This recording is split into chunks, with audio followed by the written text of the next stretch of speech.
Pennsylvania alone produces over 500 million pounds of apples per year, and that's ranked 4th in the whole nation. Now, what do we do with these apples? Well, you can eat them, or my favorite, bake them into apple pie, which is what I'll be talking to you about today.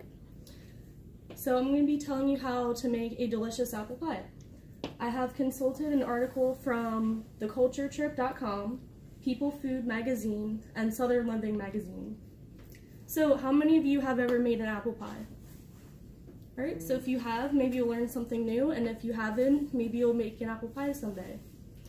So first I'm going to talk to you about 1, the history of apple pie, 2, how to pick the right apple, and 3, I'm going to go through a recipe a little bit. So now that I've introduced the main points, now I'm going to tell you a little bit about the history of apple pie. So everyone knows the statement, as American as apple pie, but that's actually a lie. According to a brief history of apple pie in America from theculturetrip.com, one of the first recipes dates back to the 14th century in Europe. And it wasn't until around the 1600s that America had mentions of apple pie in their culture. So understanding the sweet history can help you make a sweet apple pie. Now, after giving you a brief history of apple pie, I'm going to tell you how to pick the perfect apple. So according to People Food Magazine's article, Which Apple Makes the Best Pie, they recommend that Granny Smith is the best apple to use.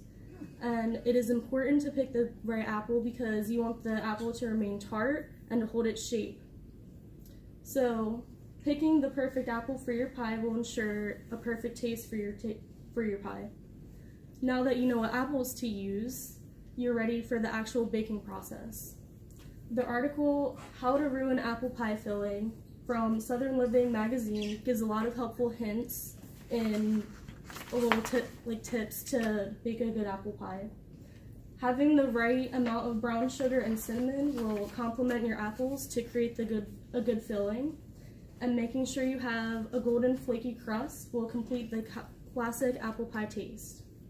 Now, after giving you some tips on how to make apple pie, I would like to leave you with some final thoughts. Baking is a science, and once you take all the steps, you will create a delicious apple pie. When baking, it is important to get to know the history, know which apples to use, and how to perfectly execute the proper steps. I hope you all remember a thing or two from my speech, and now that I've told you how to bake an apple pie, I'm going to give you a recipe from my family cookbook. So one day, hopefully you'll be able to make a great apple pie.